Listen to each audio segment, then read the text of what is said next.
제가 30여 년 전에 예수님을 처음 믿었을 때, 오늘날도 마찬가지입니다만, 성령 충만에 대한 그런 오해가 참 많이 있었습니다.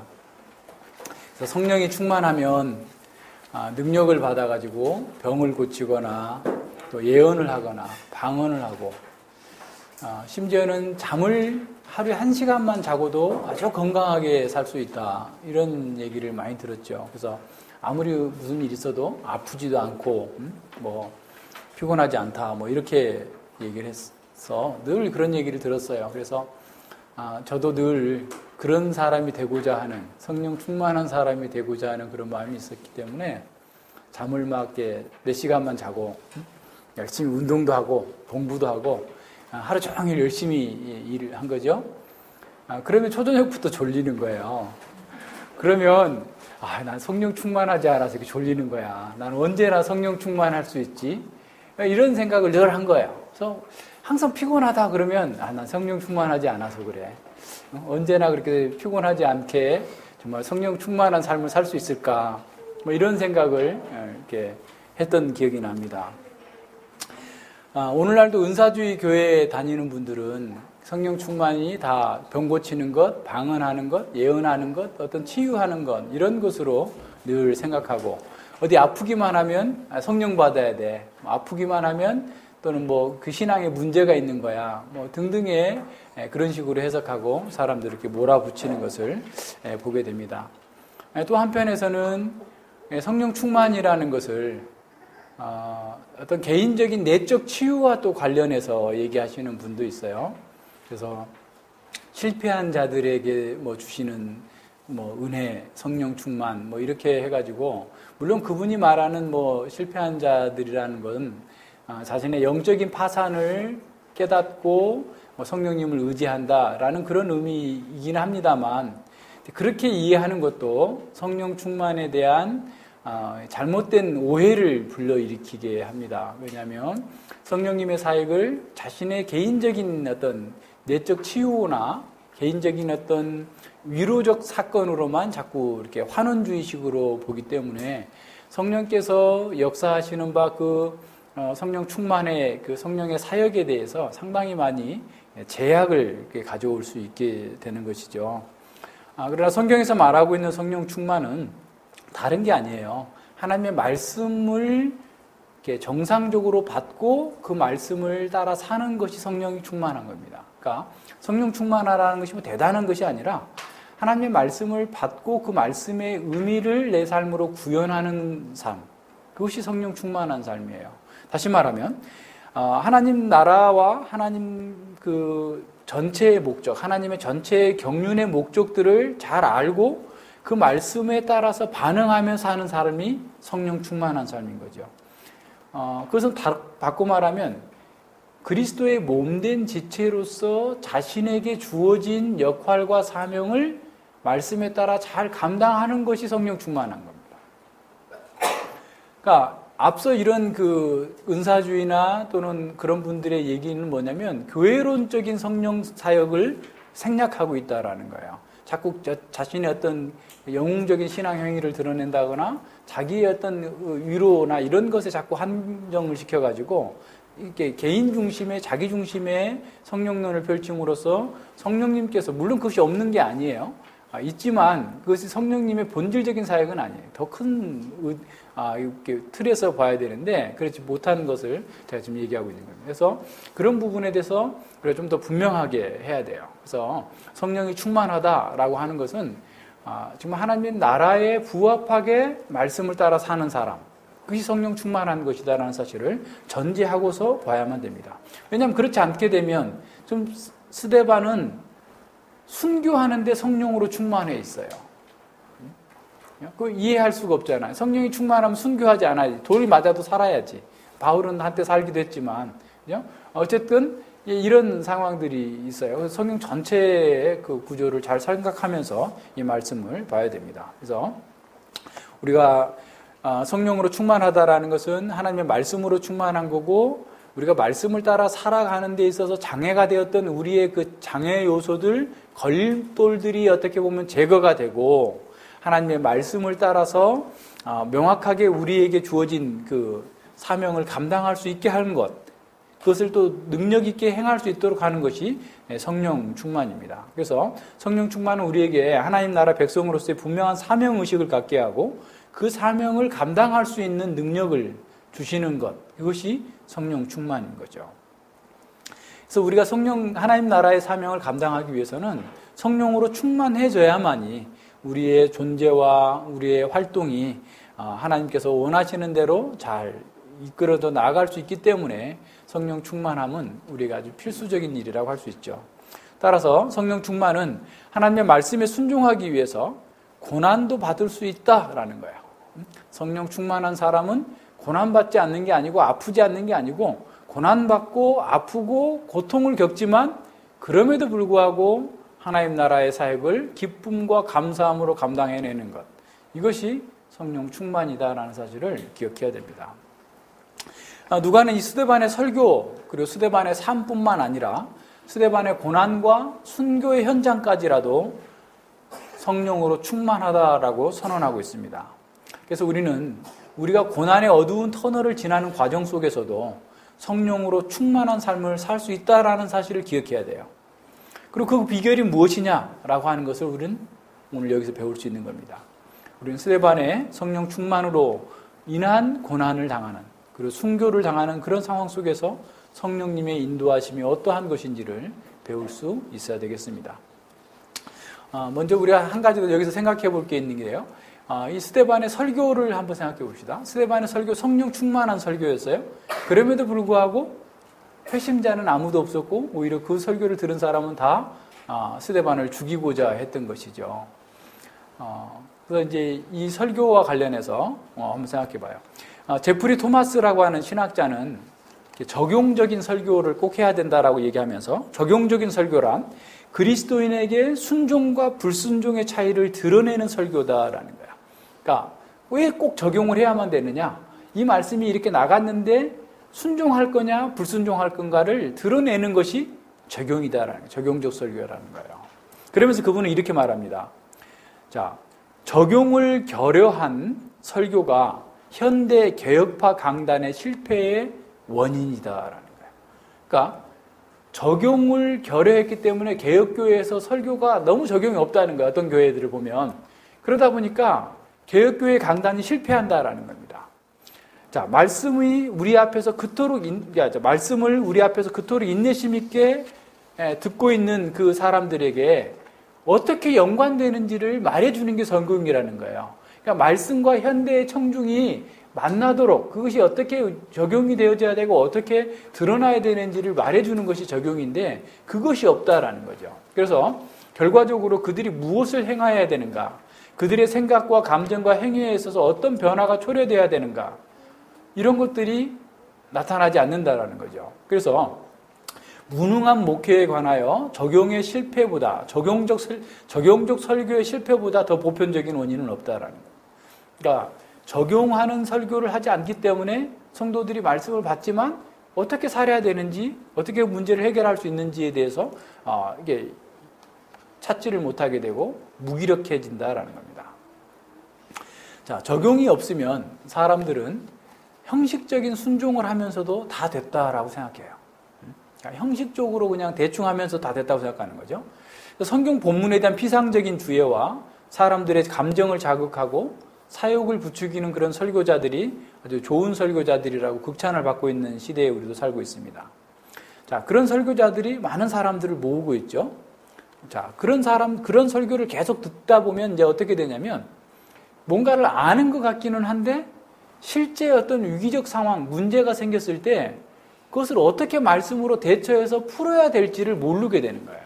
거기에 문제가 있습니다. 그러니까 쉽게 말하면 교회 안에서는 신자인데 교회 밖에서는 신자가 아닌 사람처럼 살 수밖에 없어요. 말씀을 어떻게 적용해서 그 문제를 풀어야 될지, 어떻게 그리스도인답게 그 문제를 해결해 나가야 될지에 대한 답을 갖지 못한다라는 겁니다. 그래서 그들은 진짜 위기적인 상황 속에서 신앙의 힘을 경험하지 못하게 되는 겁니다. 그러나 성경에 나타나는 모든 설교는 본문의 의미가 무엇인지를 분명하게 얘기할 뿐만 아니라 그 본문 앞에서 우리가 어떻게 반응해야 될지를 날카롭게 지적해주고 있다라는 겁니다. 스데반의 설교가 바로 그거죠. 구속사적으로 다 증거해주고 난 다음에 너희가 잘못됐다, 목이 곱고 하나님을 거부하고 예수님을 거부했던 사람들이다라고 하면서 그들의 문제를 아주 강력하게 적용해주고 있어요. 아마도 이 사람들이 스데반의 설교를 끊지 않았다고 한다면 스데반은 계속해서 더 많은 적용을 했을 수 있어요. 그래서 그들이 깨닫고 회개하고 돌이킬 수 있도록 강력하게 더 많이 말했을 겁니다. 그걸 받아들이든 안 받아들이든 그건 둘째 문제예요. 하나님의 말씀을 받아들이고 안 받아들이면 둘째 문제고, 설교자로서 또 우리 말씀을 듣는 우리에게는 그 적용을 어떻게 해야 될까? 우리가 이제 매일 아침에 예레미야 요즘에 보고 있는데, 예레미야를 보면서 이제 어떤 분들이 카톡으로 저한테 메시지를 이렇게 반응하는 메시지를 보내는 분들이 있는데, 또 우리 공동 카톡방에도 이렇게 얘기하고, 공동 카톡방에 말 한마디도 안 하는 사람 반성해야 돼요. 제대로 안 하고 있는지 어쩐지 잘 모르겠어요, 제가. 근데 보니까 오늘 말씀은 너무 무겁네요. 이러네요. 이렇게 얘기하는 거죠. 왜 그러겠어요? 이게 적용이 좀 날카로우니까 어떻게 보면 그 말씀 앞에서 자기가 어떤 존재인지가 드러나면서 좀 아파하기도 하고, 또 어떤 분은 나도 죄에 대해서 좀 더 그렇게 깊이 있게 깨달아 가졌으면 좋겠다. 내가 나의 죄에 대해서 정말 좀 애통해하는 그런 마음이 있었으면 좋겠다라고 하는 분들도 있고 등등의 이제 그런 그 표현들이 있는데, 우리가 말씀 앞에 우리 자신이 드러나는 것보다 더 복된 것은 없어요. 왜냐하면 그래야만 이 죄에서 우리가 떠날 수 있고 하나님께 주시는 그 복을 누릴 수 있기 때문에 그렇습니다. 자, 사내들인 공회의 사람들은, 또 그 회중들은 스데반의 설교를 듣고 마음의 찔림은 받았어요. 그런데 그들은 회개하지 않고 스데반에 대해서 이를 갈면서 대적하게 됩니다. 그러니까 하나님의 말씀을 듣고서 그 진리에 순종하지 않는 사람들은, 회개하지 않는다면 그냥 떠나는 게 아니라 아예 심각하게 대적하는 것이 일반적인 거예요. 그러니까 말씀의 칼이 자신에게 이렇게 접근해 오는 것을 의식하면서 강력하게 방어막을 치고 거기에 이제 대항하는 것이죠. 사내들인 공회의원 사람들은 구약 성경을 거의 다 외우는 사람들이었습니다. 자, 그런데 그 구약 성경을 풀어서 가르친 거예요. 그렇다면 스데반의 해석이 잘못됐다고 한다면 토론할 수 있고 문제를 지적할 수 있는데, 아예 자기들이 잘못됐다라는 것을 찔림을 받으면서도 오히려 그것을 받아들이지 않고 거부하고 있음을 보게 되는 거죠. 그래서 그들은 예수님을 거부했고 그 예수님을 가르치는 구약의 진리를 풀어서 가르친 스데반을 죽이고자 한 겁니다. 그러니까 말씀을 진정으로 깨닫지 못하게 되면 항상 이와 같은 반응이 나타난다라는 사실을 우리는 기억해야 됩니다. 예수님의 말씀을 거부했던 유대인들의 상황도 역시 마찬가지예요. 예수님은 탁월한 교사였기 때문에 예수님께서 가르치는 그 내용을 잘 몰라서, 또는 예수님의 가르침의 방식이 어눌했기 때문에 그들이 거부한 게 아니었어요.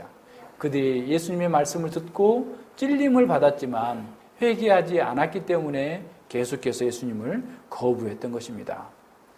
그 궁극적인 것은 지난주에도 봤던 것처럼 말씀을 통해서 하나님의 영광과 하나님 나라를 추구하지 아니하고 자기 영광과 자기 유익을 추구했기 때문에 그런 거예요. 그 원인은 늘 거기에 있어요. 그래서 예수님께서 요한복음 7장 17절로 18절에서 이렇게 말씀합니다. 사람이 하나님의 뜻을 행하려 하면 이 교훈이 하나님께로서 왔는지 내가 스스로 말함인지 알리라. 스스로 말하는 자는 자기 영광만 구하되 보내신 이의 영광을 구하는 자는 참되니 그 속에 불의가 없느니라 그랬어요. 자, 거짓 교사들이 사람들에게 자꾸 자기가 지어낸 말을 자꾸 하면서 그들이 얻고자 하는 건 다 뭐냐면 자기 이익이에요. 자기를 버리는 게 아니고 자기를 이롭게 하고자 하는 거죠. 그러니까 예수님은 섬기러 왔어요. 그런데 그 사람들은, 거짓 교사들은 군림하러 나타납니다. 모든 것들이 그와 같은 방식으로 나타나는데, 자, 참된 기독교가 아닌 거짓 기독교는 어떤 거냐면 자꾸 그 기독교를 이용해서 자기 이익을 추구하는 거예요. 자기 방식의 삶을 더 강화하고자 하는 겁니다. 그런데 예수님께서 말씀하시는 것은 뭐냐면, 하나님께로 온 사람은, 하나님께로부터 보내심을 받은 사람은 자기 영광을 추구하는 것이 아니라 하나님의 영광을 추구한다라는 겁니다. 스데반을 거부했던 사람들의 문제가 바로 거기에 있습니다. 그들은 하나님의 뜻을 행하려고 하는 것이 아니라 그 종교를 이용해서 자기 만족과 자기 영광을 추구했기 때문에 거부한 것이죠. 이렇게 자기 영광, 자기 추구하는 사람들이 그때만 있는 게 아니라 지금도 여전히 오늘날도 마찬가지로 있어요. 그러니까 하나님의 말씀을 듣고서 자기를 죄를 발견하고 그 죄를 버리는 사람이 있는가 하면 말씀에 어떤 영향도 받지 않는 사람들이 있어요. 그러니까 장마비가 엄청 쏟아지는데도 비 한 방울 안 맞는 것처럼 그렇게 하나님의 말씀 가운데서 인간이 죄인이라는 사실을 계속해서 폭로하고 지적하고 있음에도 불구하고 여전히 자신은 의인이다라고 생각하는 사람이 얼마나 많은지 모릅니다. 그러니까 아직도 마음과 귀에 할례받지 않은 상태로 말씀을 듣고 있는 사람들이 있다라는 거죠. 전혀 자기 방식을 버리지 않아요. 그 방식을 그대로 추구하고 고수하고 있는 겁니다. 자, 말씀을 통해서 자신이 변화되고자 하는 그런 갈망, 거룩한 삶에 대한 열망이 없다고 한다면 영적으로 병들어 있는 거예요. 아니면 영적으로 거듭나지 못했기 때문에 그런 겁니다. 하나님 앞에서 자신의 영적인 상태와 수준을 명확하게 사실 깨닫게 해달라고 우리 기도해야 됩니다. 그렇지 않으면 우리는 스데반을 죽인 사람들과 동일한 행동을 하면서도 모르고 있는 거예요. 잘 생각해야 됩니다. 자, 오늘은 우리의 스데반의 설교를 통해서 마음의 찔림을 받으면서도 회개하지 않고 이를 갈면서 스데반을 죽이려고 하는 이런 사내들인 공회의 무모함을 우리는 보는데, 이 전체를 볼 때 스데반의 세 마디 말을 중심으로 해서 살펴보면 이 본문의 의미가 더 좀 분명하게 드러납니다. 그러니까 스데반의 그 마지막 세 마디 말을 통해서 성령으로 충만한 사람의 고난과 순교, 그리고 기쁨과 안식을 우리는 볼 수 있게 되는 거죠. 이는 우리 역시 성령으로 충만한 사람으로서 어떻게 고난을 이기고 기쁨과 안식을 누릴 수 있는지를 깨닫게 하는 것이죠. 자, 먼저 54절, 56절에 보면, 자, 저희가 이 말을 듣고 마음에 찔려 저를 향하여 이를 갈거늘. 아주 그냥 한번 생각해 보세요. 그 분위기가. 거기에 지금 스데반이 어떻게 보면 재판정의 죄수의 상태로 지금 불려나와 있고, 수많은 거짓 증인들이 있었고, 많은 지금 이 당국자들이, 적어도 사내들인 공회의원들이 70명이었고, 그 주변에 있는 많은 사람들이 지금 스데반의 설교를 듣고서 막 화가 나가지고 그냥 울그락불그락 하고 있는 그런 상황에서 이를 갈면서 죽이고자 하는 그런 환경 속에서 사실은 이 54절과 55절 사이에 원문에는 그러나라는 말이 들어있어요. 그러나 스데반이 성령이 충만하여 하늘을 우러러 주목하여 하나님의 영광과 및 예수께서 하나님 우편에 서신 것을 보고 말하되 보라 하늘이 열리고 인자가 하나님 우편에 서신 것을 보노라. 보라 하늘이 열리고 인자가 하나님 우편에 서신 것을 보노라. 불 붙는 데다가 지금 기름을 이렇게 좀 끼얹은 그런 상황입니다. 유대인들이 살기가 등등해가지고 죽이고자 하고 있는 그런 상황 속에서 스데반은 아주 고요하게 조금도 흔들리지 않고 성령이 충만해서 하늘을 바라보면서 하나님의 영광과 예수님께서 하나님 보좌 우편에 서신 것을 본다. 얘기를 했더니 유대인들은 아예 이제 못 들을 것을 들었다. 귀가 더러워지지 않도록 귀를 다 막는 거예요.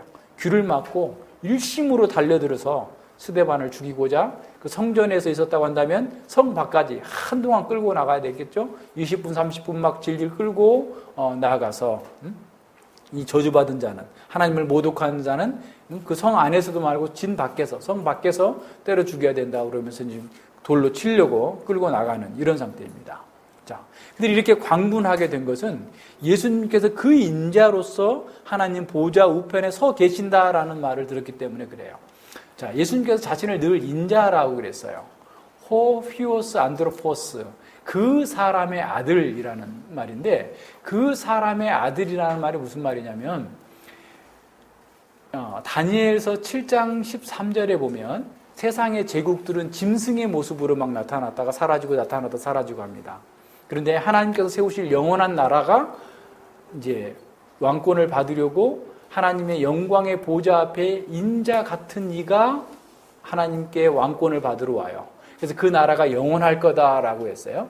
그래서 이 유대인들은 전통적으로 그 다니엘서의 예언을 따라서 메시아가 오면 이 세상의 악한 나라들, 짐승과 같은 그런 악한 나라들이 다 무너져 내리고 영원히 무너지지 않는 하나님 나라를 세울 거다. 메시아의 왕국을 세울 거다라고 하는데 그 인자 같은 이 일을 늘 기다려왔던 거죠. 근데 예수님은 자신을 인자라고 하지 않고 그 인자, 거기다가 정관사를 붙였어요. 호라는 게 이제 히브리어 호라는 게 이 정관사입니다. 그 인자. 그러니까 어딘가 앞에서 언급했던 그 인자가 바로 자신이다라는 것을 의미하고 있는 거죠. 그래서 예수님은 다니엘서에서 예언되었던 그 메시아로서의 사람의 아들, 그 사람의 아들로서 자신을 소개한 거예요. 예수님 이외에 예수님에 대해서 인자라고 말한 사람이 스데반이 유일합니다.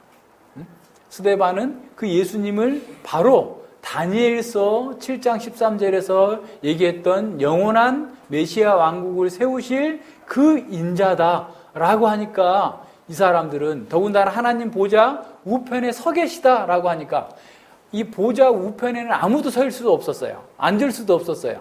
왕비도 앉을 수 없었어요. 왕의 아내도 앉을 수 없었어요. 그런데 보좌에 서 있거나 앉아 있다라는 것은 어떤 거냐면 동등되다라는 거예요. 그러니까 하나님과 동등되다라는 거예요. 예수님께서 그 인자로서 하나님과 동등된 분이다. 곧 하나님이시다라고 하니까 이건 신성 모독하는 거, 하나님을 모독하는 거니까 귀를 막고 달려들어가지고 일찍이 달려들어서 끌고 가서 돌로 치고자 하는 것이죠. 그러니까 이런 상황들을 잘 생각해 봐야 됩니다. 따라서 스데반은 예수님께서 그렇게 영광스러운 그리스도시고 하나님 우편에서 온 세상을 다스리고 계시다는 사실을 선언함으로써 과거에 10여 년 전에 예수님을 유죄 판결하고 십자가에 못 박았던 사내들인의 재판은 틀렸다라고 하는 사실을 강력하게 주장하고 있는 거죠. 자, 그러니까 사내들에게는 두 가지 선택밖에 없는 거예요. 자신들이 재판이 잘못됐다라는 것을 인정하든가 아니면 스데반도 동일한 죄목으로 죽이든가 두 가지 방법 중에서 이 사람들은 후자를 선택한 거죠. 예수님을 받아들이지 않겠다라는 겁니다. 그래서 신성 모독죄로 스데반을 죽이게 된 겁니다. 자, 스데반이 하나님의 모독하는 일을 말을 했기 때문에 더 이상 어떤 증거가 필요 없다 하면서 일제히 달려들어서 죽이고자 한 거죠. 자, 예수님을 신문할 때도 마찬가지입니다. 대제사장이 예수님께 네가 찬송받으실 자의 아들 그리스도냐라고 물었을 때 마가복음 14장에서 그죠? 예수님께서 예수께서 이르시되 내가 그니라 인자가 권능자의 우편에 앉은 것과 하늘 구름을 타고 오는 것을 너희가 보리라. 인자가 여기서도 그 인자예요. 예수님 자신을 그 인자라고 표현하고 있는 거죠. 다니엘서 7장 13절을 인용해 가지고 권능자의 우편에 앉는 것과 하늘 구름을 타고 오는 것을 너희가 보리라. 이 얘기를 하니까 더 이상 다른 증거가 없다. 예수님은 죽여야 되는 자다라고 선언하고 있었던 것이죠. 그래서 신성 모독죄, 예수님 사형, 스데반도 동일하게 사형에 해당된다라고 하는 것이죠. 그래서 앞서 우리가 봤던 것처럼 돌로 치고 나무에 달아서 교훈을 삼아야 될 정도로 했던 것이죠. 그렇죠? 자, 유대인들은 자신들의 틀에 갇혀가지고 예수님을 볼 때도 그렇고 예수님의 사건을 해석해주고 있는 스데반의 그 설교에 대해서도 아예 귀를 막아버리고 눈을 감아버린 겁니다. 그들이 그렇게 할 수밖에 없었던 것은 하나님의 계획과 하나님의 나라에 대한 관심보다도 자꾸 자기 추구를 했기 때문에 그래요.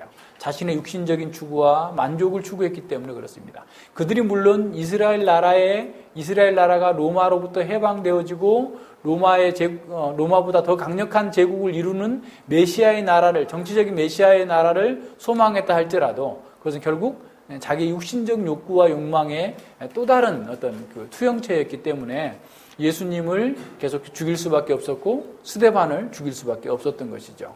그러니까 그들은 하나님의 자신들을 부르신 것에 대한 부르심의 목적을 잊어버린 거예요. 아브라함을 부르고 모세를 불러서 출애굽기 19장에서 말씀하고 있는 것처럼 너희는 거룩한 나라가 되고 제사장 나라가 되어야 된다라고 하는 사실에 대해서 관심을 갖고 그 일을 위해서 자신들이 부르심을 받았다라고 생각하는 것이 아니라 그러한 종교를 가지고 자기 만족을 추구했기 때문에 또다시 하나님의 백성들을, 하나님의 사람들을 핍박하고 죽일 수밖에 없었던 것이죠. 자, 이런 상황 속에서도 스데반은 조금도 위축되지 않고 물러서지 않습니다. 담대하게 나아갔어요. 어떻게 스데반이 그렇게 담대할 수 있었을까요? 그는 하나님의 영광을 보았기 때문에 그래요. 예수님께서 하나님 보좌 우편에 서 계신 것을 보았기 때문에 그렇습니다. 하나님의 영광과 예수 그리스도의 위엄을 본 사람이 온 세상이 다 일어나서 대적한다 할지라도 그것이 위협이 되겠어요? 다니엘의 세 친구가 왜 불길 가운데로 평소보다 3배나 뜨거운 7배나 뜨거운 불길 속으로 들어갈 수 있었겠어요? 하나님께서 온 우주와 세상을 다스린다라는 걸 알았기 때문에 하나님의 영광을 보았기 때문에 그렇게 한 거예요. 스데반은 지금 온 사람들이 죽이려고 하고 돌로 치려고 하고 린치를 가하고 계속해서 폭력을 행사한다 할지라도 그것 때문에 두려워하거나 좌절하거나 낙심하거나 배반하지 않았어요. 오히려 평온한 상태로 있는 겁니다. 하나님의 영광과 예수 그리스도의 다스림을 확인했는데 세상이 뭐가 그렇게 두려울 게 있겠어요? 죽음이 뭐가 그렇게 두려운 일이 되겠어요? 악한 인간들이 던지는 돌이 뭐 그렇게 아프겠어요? 어떤 일이나 어떤 상황이라 할지라도 성령으로 충만하여서 하나님의 영광을 배우는 사람에게는 그 무엇도 장애가 되지 않습니다. 하나님의 영광과 그 안에서 보호받고 있는 그 사람에게 무엇이 그렇게 대단한 것이 있겠습니까? 대단한 위협이 될 수 있겠습니까? 없습니다. 자, 그렇다면 우리에게도 중요한 것은 여기 있어요. 정말 우리가 주님의 영광을 보았는가? 우리가 예수 그리스도께서 하늘과 땅의 모든 권세를 가지고 다스리고 있다는 사실을 알고 있는가? 보았는가? 믿고 있는가라는 겁니다. 우리를 둘러싸고 있는 수많은 대적들이 문제가 아닙니다. 우리를 둘러싸고 있는 환경의 문제가 아닙니다. 우리가 몸이 약한 것이 문제가 아닙니다. 우리가 진정으로 하나님의 영광을 보았는가? 우리가 성령으로 충만한가? 말씀으로 충만한가? 하나님의 말씀을 통해서 하나님의 영광을 경험하고 있는가? 하나님의 말씀을 삶으로서 구현하는 것을 통해서 하나님의 영광 가운데에서 즐거워하고 있는가? 바로 이것입니다. 진정으로 주님을 믿는 사람들은 누구나 주님의 영광을 본 사람들이에요. 주님께서 온 세상을 통치하신다는 것을 믿는 사람들입니다. 그 무엇도 두려워할 것이 없어요.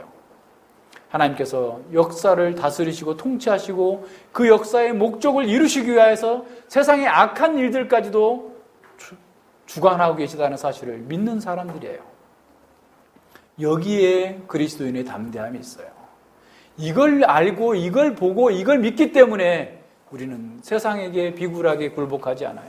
세상에 타협하지 않아요. 하나님 앞에서 사람 앞에서 담대하고 정직하고 평안하고 온유하고 겸손하게 우리에게 주어진 길을 갈 수 있는 겁니다. 사도 바울은 로마서 5장에서 이렇게 말씀하죠. 하나님의 영광을 바라고 즐거워하는 사람은 다만 이뿐 아니라 환난 중에도 즐거워하나니 이런 환난은 인내를, 인내는 연단을, 연단은 소망을 이루는 줄 알기 때문이다. 다 소망이 있어요. 화평이 있어요. 하나님과 화평이 있고 다 좋아요. 그런데 그것보다도 더 심한 환난마저도 우리는 즐거워할 수 있는 사람이에요. 왜? 그걸 통하여서 하나님 나라가 더 가까워지기 때문에, 그걸 통하여서 더욱더 인내하고 연단하고 연단 속에서 더욱더 하나님 나라를 소망할 것이기 때문에 그래요. 자, 진정한 그리스도인, 하나님의 영광을 본 사람은 환난 가운데서도 즐거워할 수 있는 사람입니다.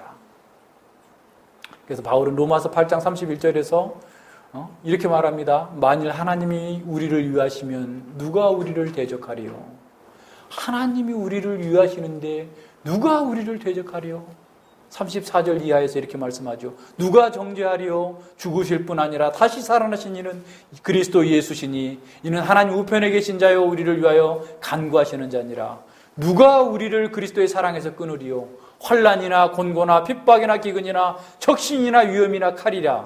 기록된 바 우리가 종일 주를 위하여 죽임을 담게 되어 도살할 양같이 여김을 받았나이다 함과 같으니라. 그러나 이 모든 일에 우리를 사랑하시는 이로 말미암아 우리가 넉넉히 이기느니라. 넉넉히 이기느니라. 어떤 고난이 있어도 넉넉히 이길 수 있는 사람, 그리스도인이에요. 바로 우리가 그런 사람입니다. 어떤 고난과 어떤 영적인 세력들도 그리스도 예수 안에 있는 우리를 무너뜨릴 수 없습니다. 이 세상의 가장 강한 왕국들도 보이지 않는 영적 세력들 또한 그리스도 안에 있는 하나님의 사랑에서 우리를 끊을 수 없습니다. 히브리서 11장에 나오는 믿음의 영웅들, 우리하고 전혀 다를 바 없는 사람들이에요. 우리와 동일하게 연약한 사람들입니다. 그들도 힘들었어요. 고난스러웠어요. 그들도 믿음이 없었어요. 그렇지만 계속해서 하나님과 함께 동행하면서 하나님의 말씀을 따라 살면서 그들은 히브리서 11장 34절에 나라들을 이기기도 했다. 세상의 왕국들을 이기기도 했어요. 믿음으로. 우리와 동일한 사람들이었어요. 하나님의 영광을 보았기 때문에, 하나님께 역사를 다스린다는 것을 알기 때문에 이겼어요. 세상의 지금 왕국들, 게임의 왕국들, 영화의 왕국들, 세상의 문화의 왕국들 속에서 우리의 자녀들을 어떻게 건져낼 거예요? 우리가 세상을 어떻게 구원할 수 있겠어요? 다른 게 아니에요. 하나님의 영광을 본 사람, 담대한 믿음으로 세상을 이기는 거예요. 세상의 왕국들을 뒤집어 엎는 거예요. 하나님의 사람들이 하는 일이에요. 그래서 히브리서 11장 38절에서 뭐라고 말씀하죠? 그들을 죽이고자 학대하고 톱으로 자르고 온갖 짓을 다 했어도 세상은 그들을 감당할 수 없었다라고 선언합니다. 세상이 할 수 있었던 일은 그들에게 육체적인 박해를 가하는 것뿐이었어요. 육체의 목숨을 끊는 것뿐이었어요. 그러나 그들은 감당할 수 없었어요. 믿음의 사람들을, 하나님의 영광을 바라본 사람들을, 하나님의 예수 그리스도께서 하나님의 우편에 서 계신 것을 본 사람들을 세상은 감당할 수 없었습니다. 우리는 그 고난을 두려워하지 않는 거예요.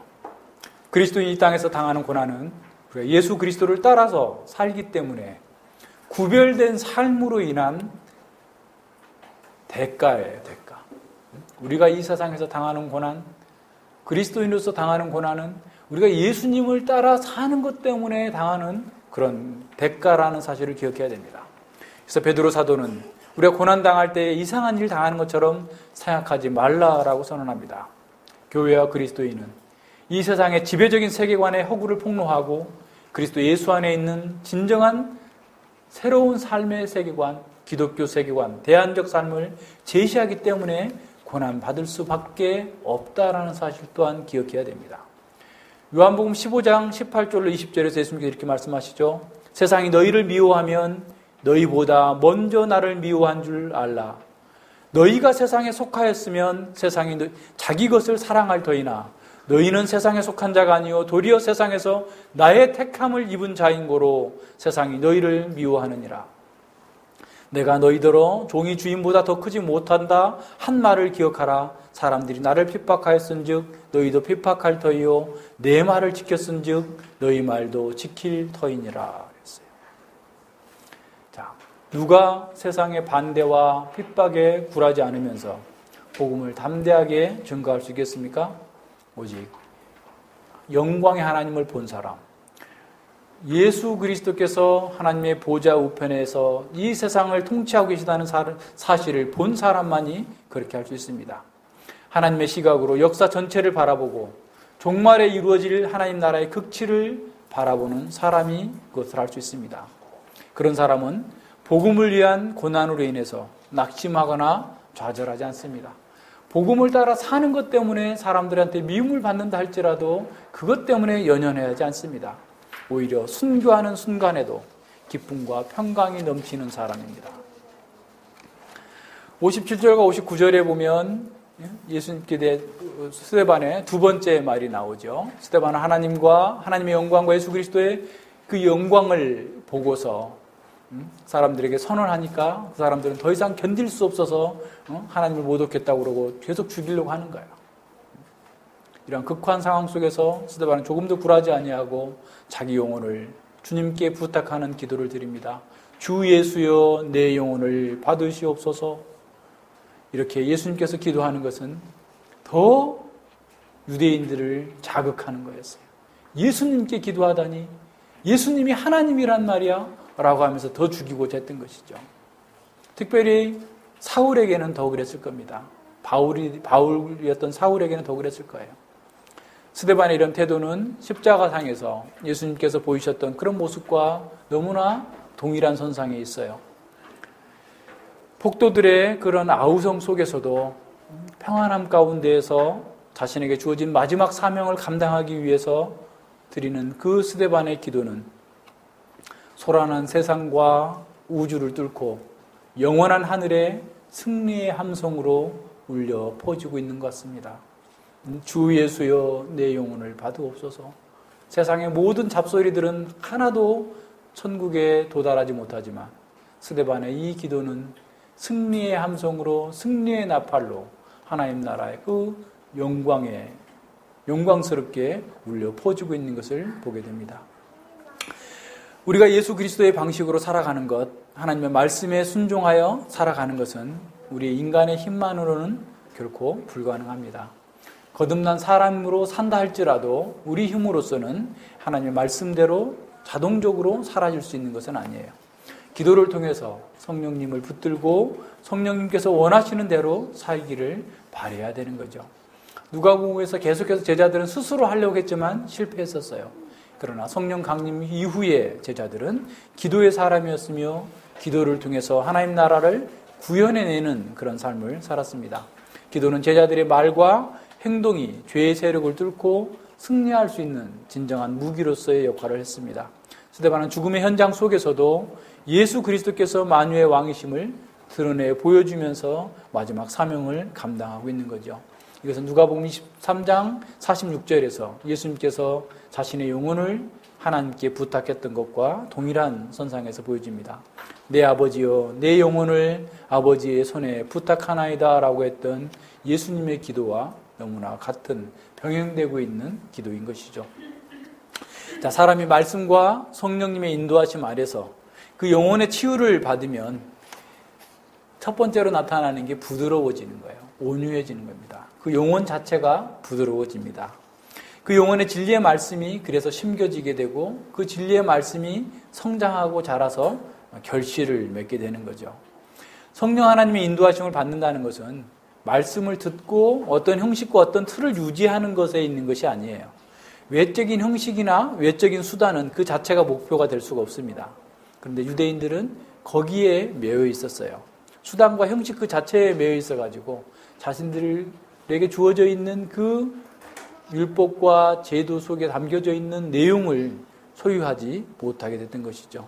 말씀의 본질 가운데 들어가지 못하고 형식에 매여서 육신의 방식으로 자기를 추구했던 것입니다. 근데 그러한 것이 위험한 것은 뭐냐면 성령님을 거역하는 것이에요. 그러니까 성령님을 무시하고 거역하고 대적하는 것이기 때문에 그들이 위험한 것입니다.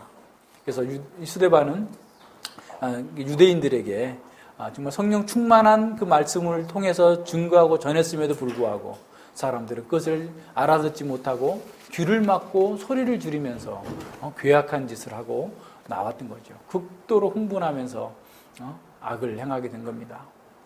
자, 예수님의 경우에서 마찬가지로 이 사도행전에서 뿐만 아니라 이스라엘 역사에서도 계속해서 드러나는 게 그겁니다. 성령의 인도하심을 거부하는 자들이 끝까지 하는 것은 뭐냐면 폭력이에요, 폭력. 그래서 폭력으로 그들을 제압하려고 하는 거죠. 예레미야가 계속 당하는 그런 폭력 또한 마찬가지입니다. 성령을 거부하는 자들에게서 나오는 것이 늘 이런 폭력인 거죠. 그래서 하나님께서 보내신 그런 의인들을 때리고 죽이고 악행을 가한 것입니다.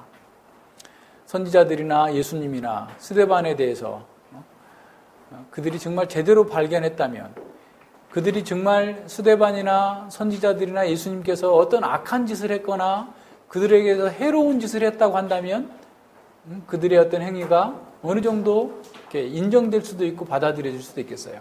그러나 전혀 그렇지 않음에도 불구하고 자신들을 위해서, 자신들의 정말 생명과 영광을 위해서 주어지고 있는 그 예수님과 그 제자들의 사역들을 이와 같이 짓밟고 있는 것이죠.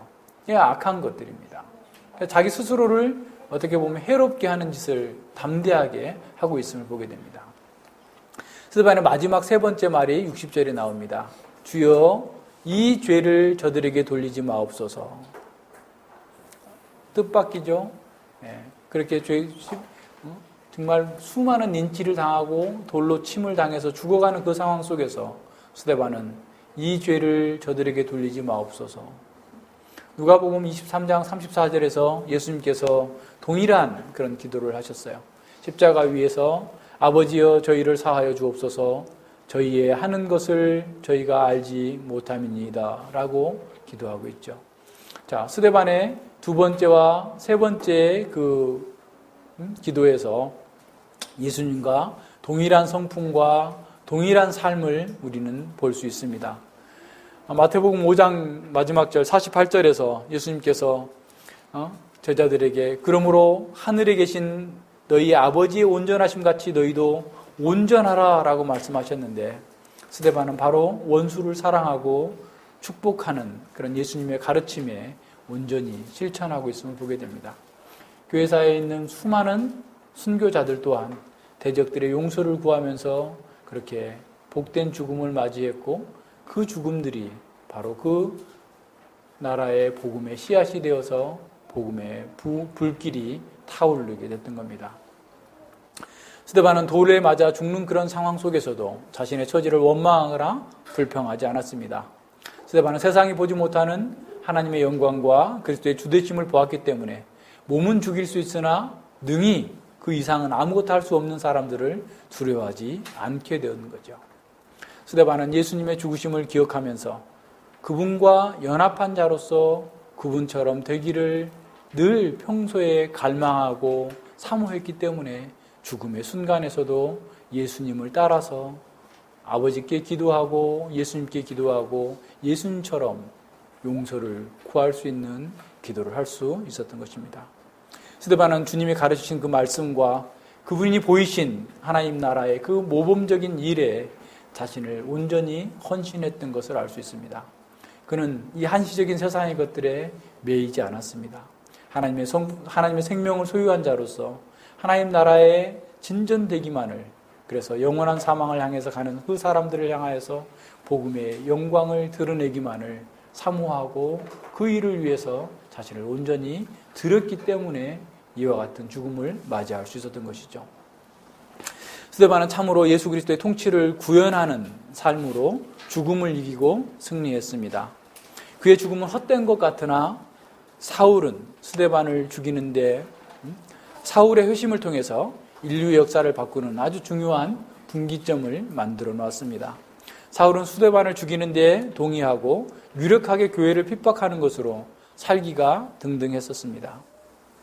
하지만 스데반의 순교는 그의 양심에서 계속해서 소리치고 있었죠. 예수님께서 이 사건 이후에 사울이 회심하기 전까지 사울의 마음의 상태를 이렇게 말씀하고 있는 거죠. 사울아 사울아 내가 어찌하여 나를 핍박하느냐? 가시죄를 뒷발질하기가 내게 고생이니라. 그러니까 복음을 거부하고 교회를 핍박하고 계속해서 이 드러나 있는 이 진리를 거부하는 것이 마치 말이 가시채를 뒤로 차가지고 자기의 발만 더 아프게 하고 피가 흐르게 하는 것처럼 복음을 거부하는 그 상태가 사울에게는 더욱더 가시채를 차는 것 같은 고통을 유발했다라는 겁니다. 아마도 사울에게는 교회를 핍박하면서 그 양심에서 스데반의 설교가 계속해서 다시 반복되어질 수 있어요. 순교의 현장에서 들었던 스데반의 이 세 마디의 마지막 말이 그의 양심을 계속해서 괴롭혔을 것입니다. 그래서 어떤 학자는 바울의 진정한 스승은 스데반이었다라고 얘기하기도 합니다. 자, 우리가 참으로 하나님 나라의 통치를 받고 있다면 많은 열매를 맺게 되어 있습니다.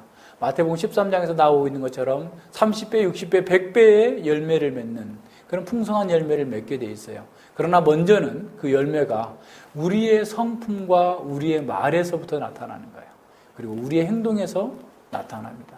하나님 나라의 열매가 우리의 마음과 우리의 말과 우리의 행동에서 드러나게 돼 있어요. 자, 스데반과 같이 주님의 마음을 담고자 하고 주님의 행동을 담고자 하는 거죠.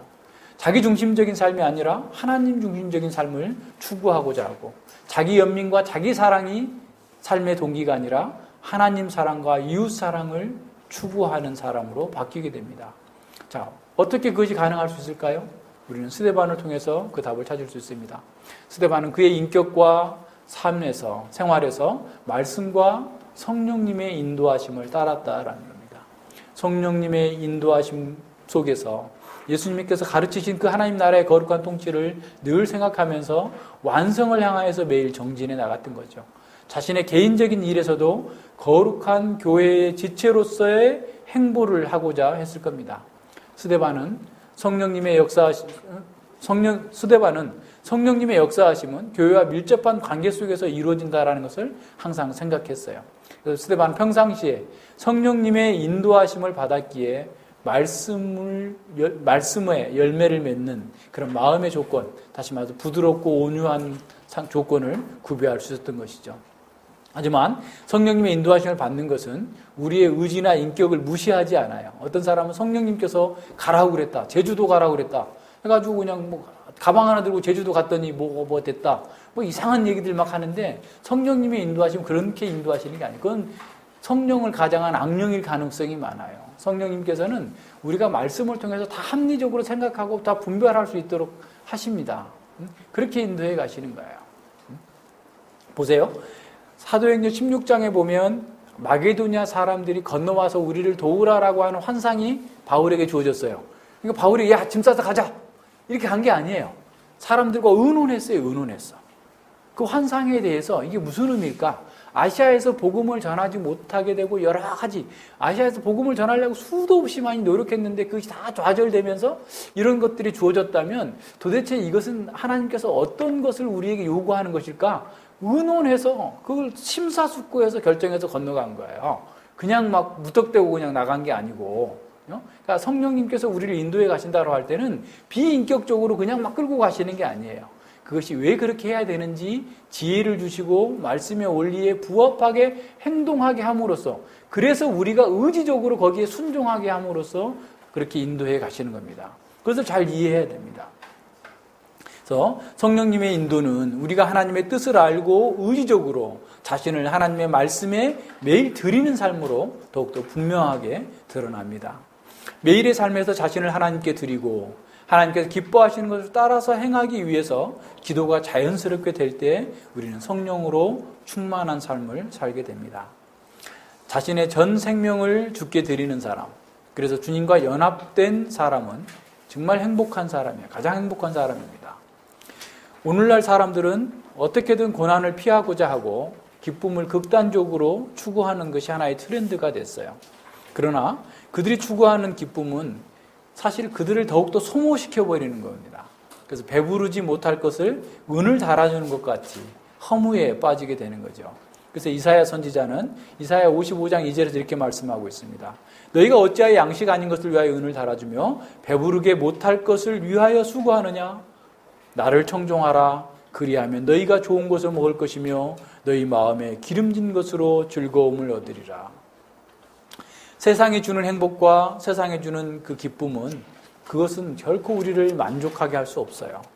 하나님의 빈자리를 채워줄 수 없습니다. 오직 주의 말씀에 청종하는 것, 그것이 가장 큰 행복이고 가장 큰 즐거움을 주는 겁니다. 그래서 다윗은 시편에서 이렇게 말씀했죠. 시편 16편 11절에서 주께서 생명의 길로 내게 보이시리니 주의 우편에는 영원한 즐거움이 있나이다. 우리에게 가장 크고 영원히 사라지지 않는 기쁨은 주님 안에서 주님과 연합하는 거죠. 그리스도 안에서 하나님과 연합하는 거예요. 그 연합은 그 연합에, 그러니까 하나님과 연합한다라는 것의 가장 깊은 그 연합이 어떤 거냐면 그리스도의 고난에 참여하는 것입니다. 그래서 바울은 내가 그리스도와 그 부활의 권능과 그 고난에 참여함을 알려하여 그의 죽으심을 본받기를 원한다라고 말했어요. 성령으로 충만했던 바울에게 고난이 없지 않았습니다. 바울은 어떠한 고난도 회피하지 않았어요. 오히려 성령으로 충만했기 때문에 바울은 그리스도의 고난에 참여하기를 사모했고 그의 죽으심을 본받아서 고난의 길을 굳건하게 나아가고자 했던 것입니다. 1934년 12월 8일에 중국의 산적들에게 죽임을 당한 존과 베티 스탐 부부가 있습니다. 그 도둑들이 선교사의 집을 다 훔쳐갔고 불질러버려서 다 잿더미가 됐어요.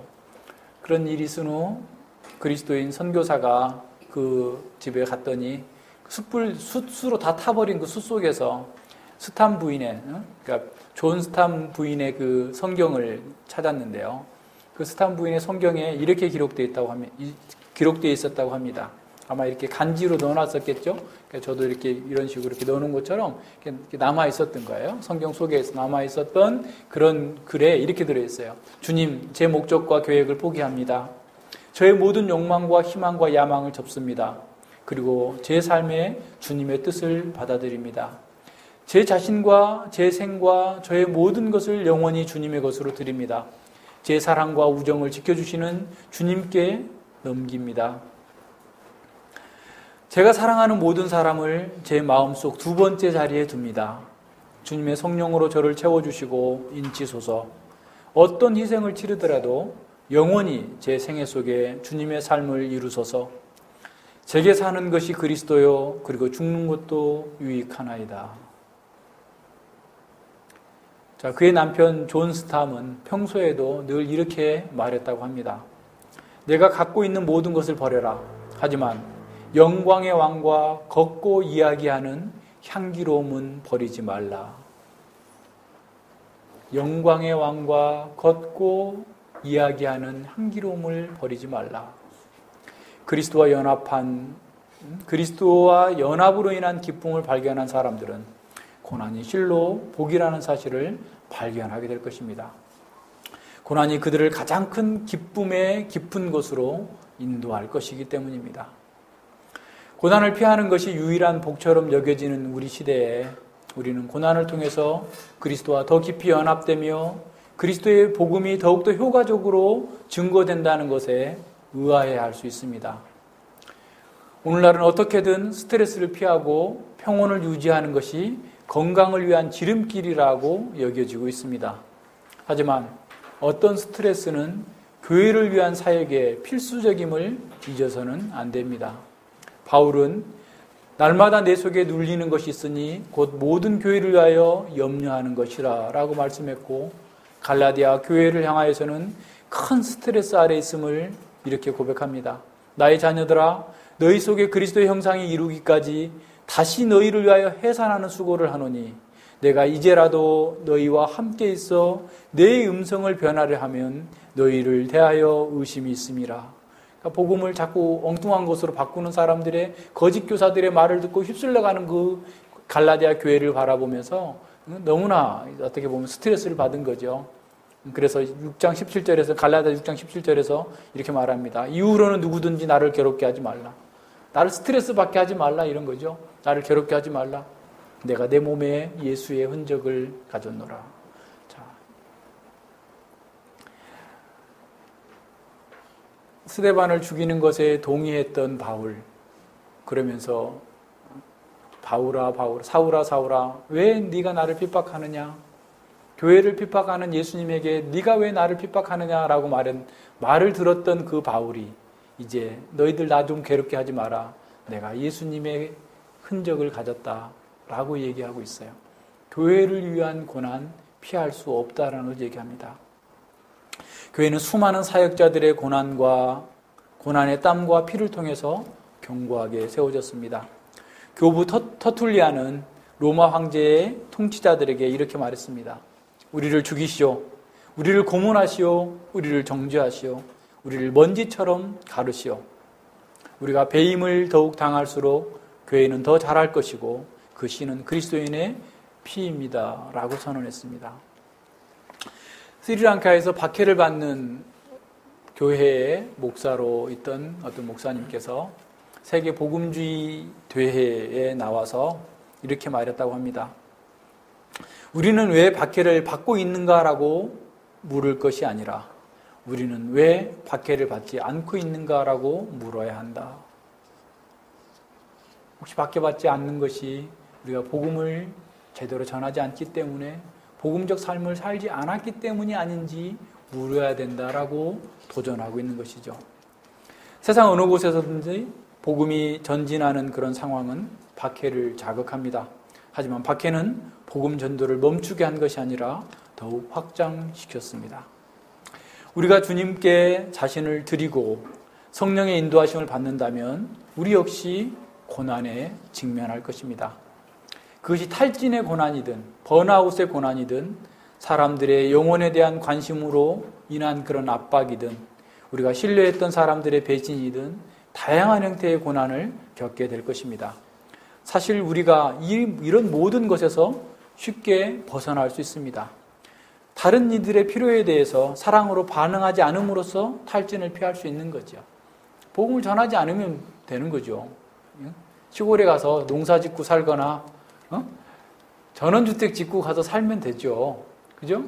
다른 사람들 영혼에 부담을 갖지 않고 복음을 전하지 않으면 우리는 그 사람들에게서 오는 그런 핍박과 어려움을 받지 않을 수 있는 거죠. 벗어날 수 있는 거죠. 다른 사람들의 영혼에 대한 안타까움과 책임을 회피함으로써 그들에 대한 압박에서 우리는 벗어날 수 있어요. 다른 동역자들을 신뢰하지 않고 그들에게 너무 높은 기대를 하지 않음으로써 배신을 피할 수 있는 것이죠. 그러나 성령으로 충만한 사람은 그리스도와 함께 고난받기를 기뻐하는 사람입니다. 그는 하나님의 나라에 하나님의 말씀에 합당하게 반응함으로써 어떤 고난과 어떤 어려움 속에서도 그 말씀과 하나님 나라 전체의 목적에 부합하게 살고자 합니다.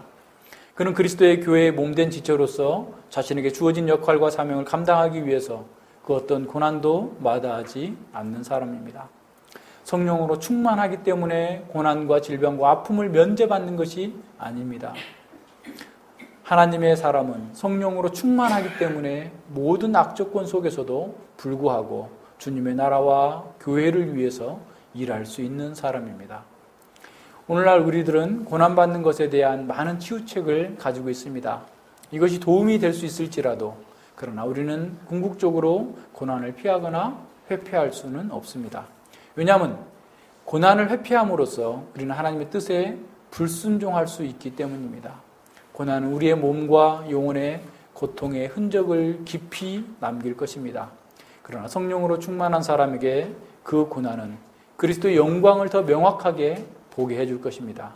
그가 고난받는 그 상처는 세상이 줄 수 없는 영원한 기쁨을 누리게 하고 하늘의 영광을 보장하는 영광스러운 상흔이 될 것입니다. 같이 기도합니다. 예, 하나님 아버지 감사를 드립니다.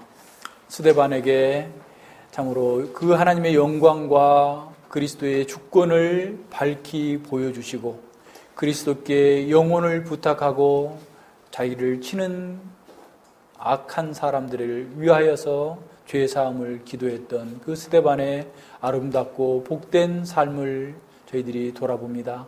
저희들은 어떤 자리에 있는지 스스로 점검합니다.